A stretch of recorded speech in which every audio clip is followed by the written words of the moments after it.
ओम शांति। 5 अगस्त 2023 बाबा के महावाक्य। मीठे बच्चे, तुम अभी टिवाटे पर खड़े हो। एक तरफ है दुख धाम, दूसरे तरफ है शांति धाम और तीसरे तरफ है सुख धाम। अब जज करो, हमें किधर जाना है। प्रश्न: किस निश्चय के आधार पर तुम बच्चे सदा हर्षित रह सकते हो? उत्तर: सबसे पहला निश्चय चाहिए कि हम किसके बने हैं। बाप का बनने में कोई वेद शास्त्र आदि पुस्तकें पढ़ने की दरकार नहीं है। दूसरा निश्चय चाहिए कि हमारा कुल सबसे श्रेष्ठ देवता कुल है। इस स्मृति से सारा चक्कर याद आ जाएगा। बाप और चक्कर की स्मृति में रहने वाले सदा हर्षित रहेंगे। गीत: किसी ने अपना बना के मुझको। ओम शांति।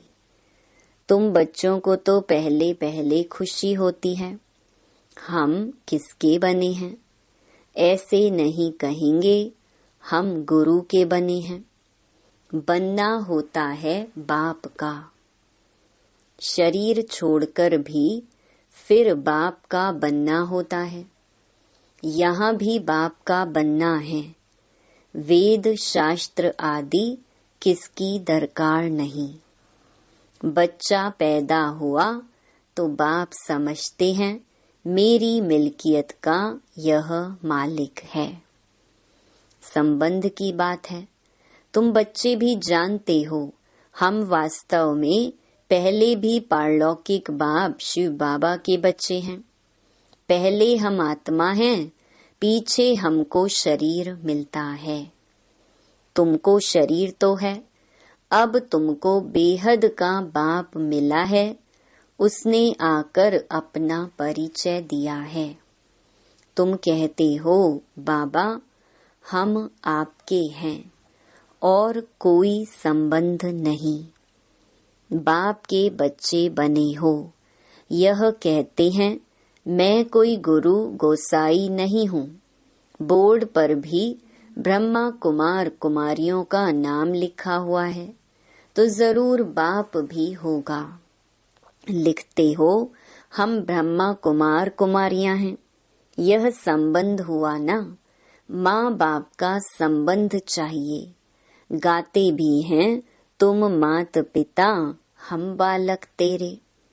आत्मा को जैसे वह अविनाशी याद है। हम आपके जब बालक बनेंगे तब हम वर्षा लेंगे। अभी तुम जानते हो हम मात पिता के बने हैं, हम शिव बाबा के बच्चे हैं, तो जरूर बाप और वर्षा याद आता है।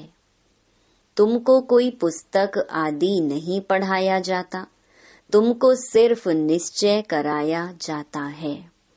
बाप के बने हो तो अब उनको याद करो। बाप कहते हैं मेरे को याद करने से तुम ऐसा लक्ष्मी नारायण बनेंगे। कितनी सहज बात है। विशाल बुद्धि होना चाहिए ना। और तो कुछ नहीं समझाते हैं, सिर्फ अपने कुल की बात ही बतलाते हैं कि कैसे हम 84 के चक्कर में आते हैं। बाकी वेद शास्त्र आदि पढ़ने से भी तुमको छुड़ाते हैं। बाप को ही याद करते रहना है।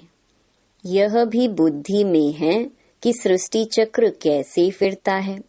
उसके आदि मध्य अंत को जानने से ही तुम ऊंचते ऊंच बनते हो, स्वर्ग के मालिक बनते हो। तुमको सदैव के लिए हर्षित मुख बनाता हूँ। कितनी सहज बात है। परंतु फिर भी भूल जाते हो। क्या कारण है?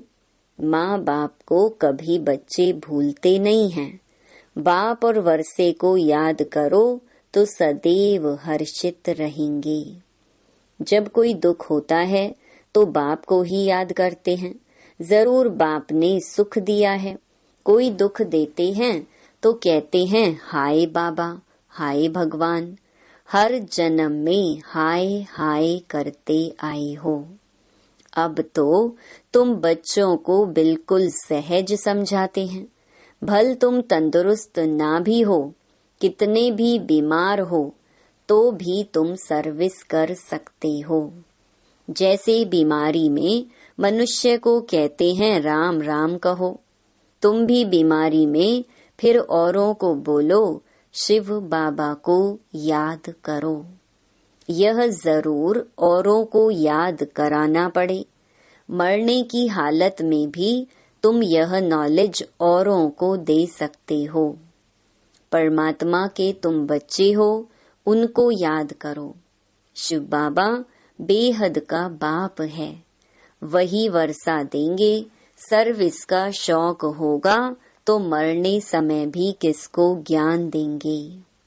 ऐसे नहीं हॉस्पिटल में पड़े रहें और मुख बंद हो जाए, मुख से कुछ न कुछ निकलता रहे।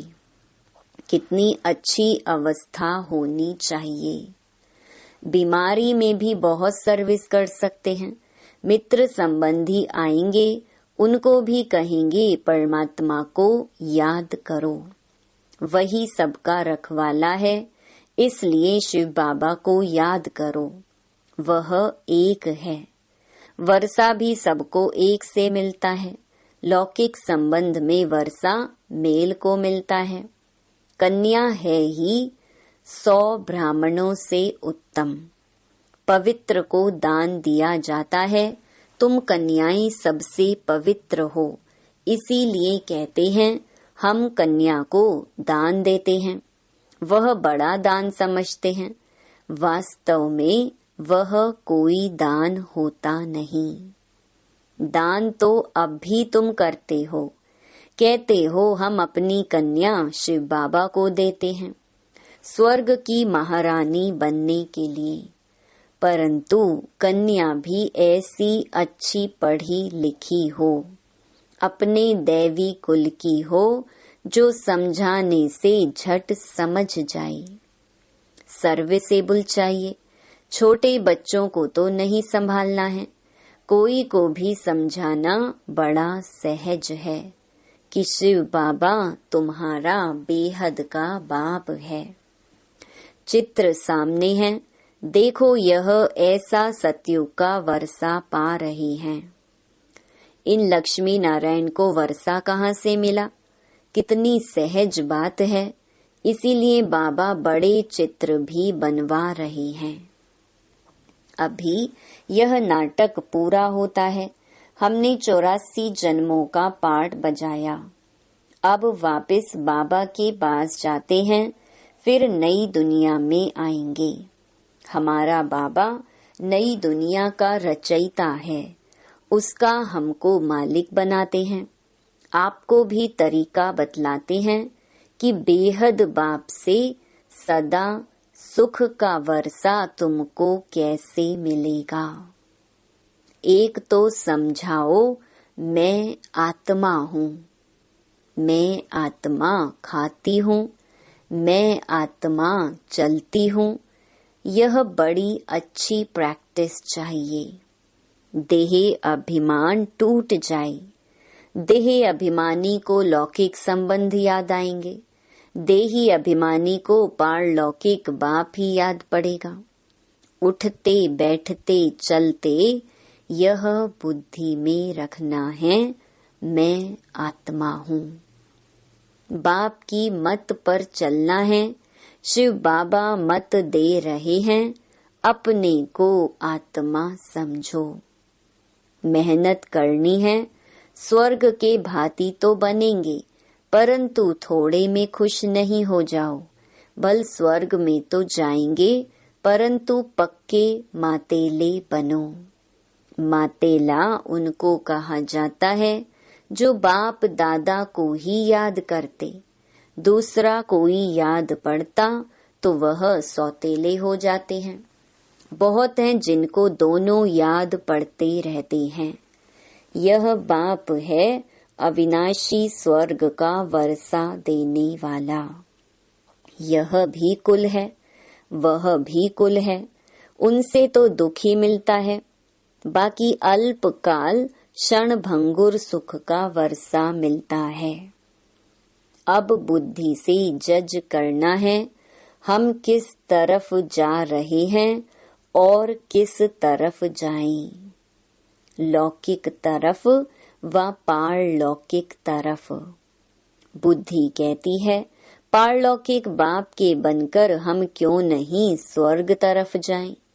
लौकिक संबंध से जीते जी मरना है। पारलौकिक बाप का बनने से स्वर्ग का मालिक बनेंगे। यहाँ तो नरक के मालिक बनते हैं। अब आत्मा कहती है बुद्धि को कहाँ जोड़ें। अपने शांति धाम सुख धाम में जाएं या यहाँ जाएं, वास्तव में यहाँ जाएं। यह उठना ही नहीं चाहिए। यहाँ तो जन्म जन्मांतर रहे हैं। अब तो हम पारलौकिक बाप को कभी छोड़ेंगे नहीं। यहाँ तुम बच्चे सम्मुख बैठे हो, तुम्हारा लौकिक संबंध कोई है नहीं। बुद्धि कहती है हम तो बाबा के साथ मुक्ति धाम शांति धाम जाएं। सवेरे उठ ऐसे ऐसे बैठ विचार सागर मंथन करना चाहिए। बैठने से बड़ा मजा आएगा। अब किस तरफ जाना चाहिए, नरक तरफ क्यों जाएं? यह माया बड़ा धोखा देती है। अभी तो तुम्हारे पास सेम ऑब्जेक्ट है। अभी तुम किनारे पर हो, जानते हो इस तरफ तो दुख ही दुख है, उस तरफ 21 जन्मों का सुख है। बाप कहते हैं मेरे को याद करो क्योंकि मेरे पास आना है। माया कहती है दुनिया तरफ जाओ। कहाँ जाएं? रास्ता तो मिला है। एक तरफ है स्वर्ग में जाने का रास्ता, दूसरी तरफ है नरक में जाने का रास्ता। टिवाटा होता है ना, 3 गली के बीच में टिवाटा होता है।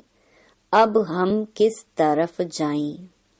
एक गली है मुक्ति की, एक गली है जीवन मुक्ति की और एक है नरक की। जैसे 3 नदियों का संगम है, 3 वाटिकाएं हैं, एक वाटिका में हम हैं। टिवाटे का मिसाल अच्छा है। अब कहाँ जाएं? नरक का तो विनाश होना है, यहाँ दुख बहुत है। अभी हम टिवाटे पर खड़े हैं, पीछे तो नहीं हटेंगे। दुख की गली से निकाल बाबा ने टिवाटे पर खड़ा किया है। दुख धाम की गली से तो तुम जन्म जन्मांतर पास कर आए हो। अब बुद्धि कहती है मुक्ति जीवन मुक्ति तरफ जाएं। मुक्ति धाम में तो सदैव के लिए बैठना नहीं है। ऐसे नहीं हम पाठ से छूट जाएं, आए ही नहीं। पाठ से छूटना नहीं हो सकता। ड्रामा अनुसार आएंगे जरूर, तो फिर मच्छरों सदृश्य मरेंगे।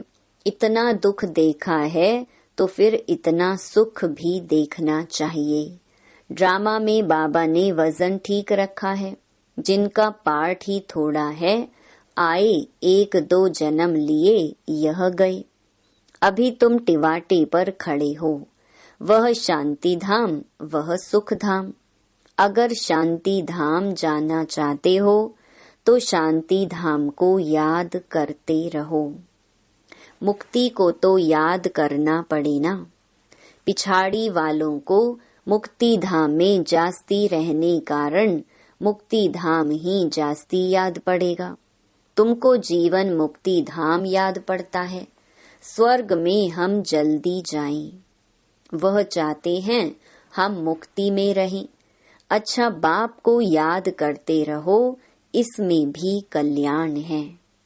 निर्वाण धाम में रहना चाहते, सुख धाम नहीं आना चाहते, तो इससे समझ जाएंगे इनका पार्ट नहीं दिखता है। तुम तो सुख धाम जाने वाले टिवाटे पर खड़े हो, पुरुषार्थ करते हो। मनुष्यों को तुम्हारा सच्चा योग पसंद आएगा।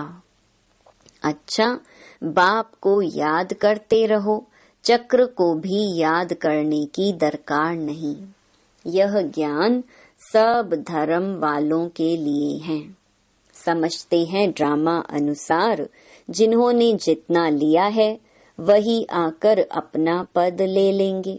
मुक्ति धाम जाना चाहते हैं तो बाप को याद करो। अगर चाहो हम सदैव सुखी रहें तो वहाँ सतयुग में शांति भी है, सुख भी है। जो जिस तरफ का होगा उनको वह वर्षा लेना है। सर्व का मुक्ति जीवन मुक्ति दाता तो बाप है ना। 1-2 जन्म लेने होंगे तो इसमें ही सुख भी देखेंगे, दुख भी देखेंगे। जैसे मच्छर आया और गया, वह कोई अमूल्य जीवन नहीं कहेंगे। तुम तो सदैव हर्षित रहने वाले हो, तुम लाइट हाउस हो खड़े हो।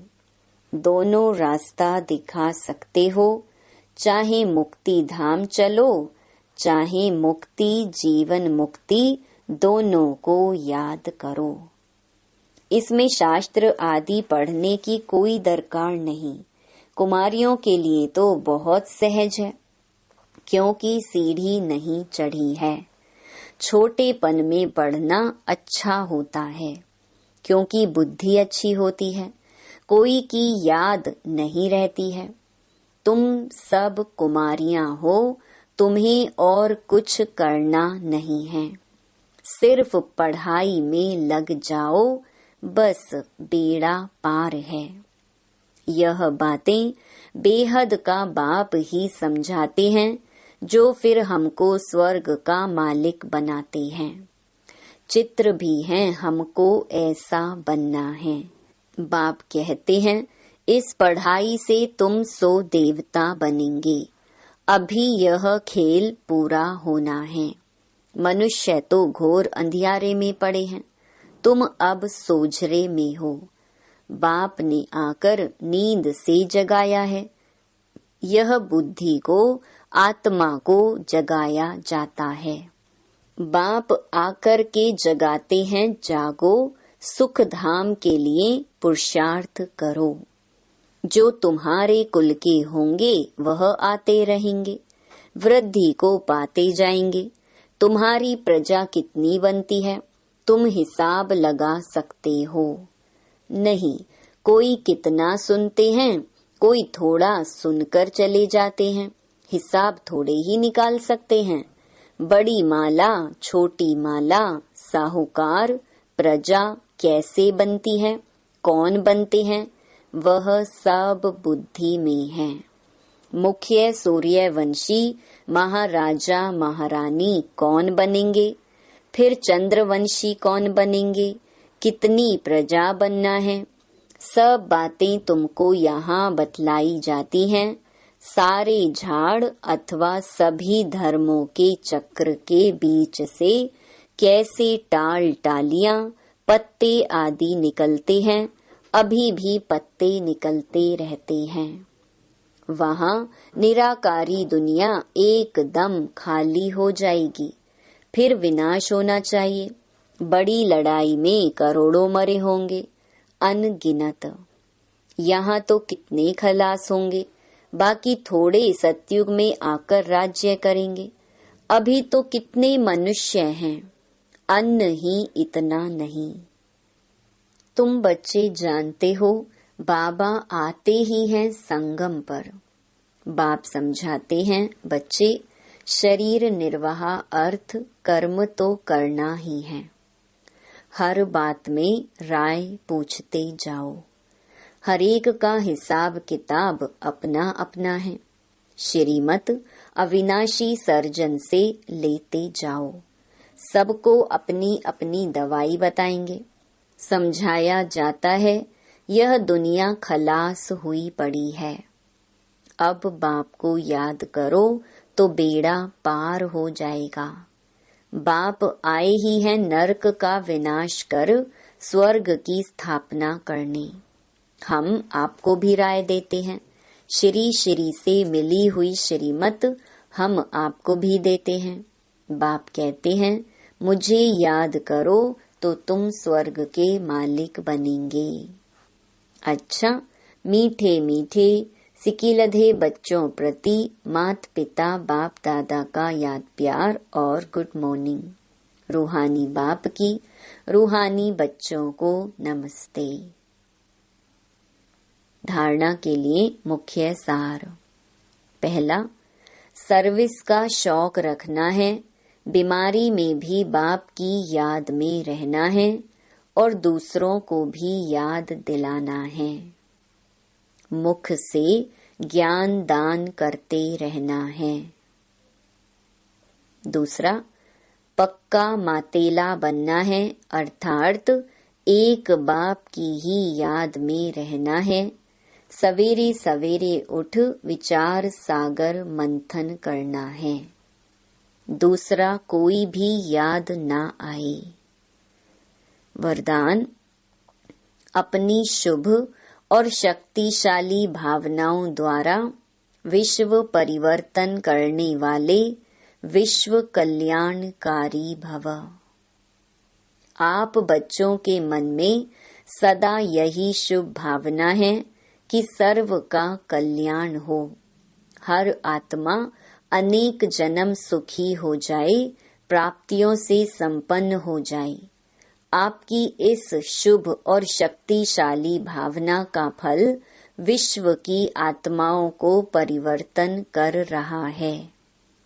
आगे चल प्रकृति सहित परिवर्तन हो जाएगा, क्योंकि आप संगम युगी श्रेष्ठ आत्माओं को ड्रामा अनुसार प्रत्यक्ष फल प्राप्त होने का वरदान है। इसलिए जो भी आत्माएं आपके संबंध संपर्क में आती हैं, वह उसी समय शांति व स्नेह के फल की अनुभूति करती हैं। स्लोगन, त्रिकालदर्शी स्थिति में स्थित रहकर निर्णय करो तो हर कर्म में सफलता प्राप्त होगी। ओम शांति।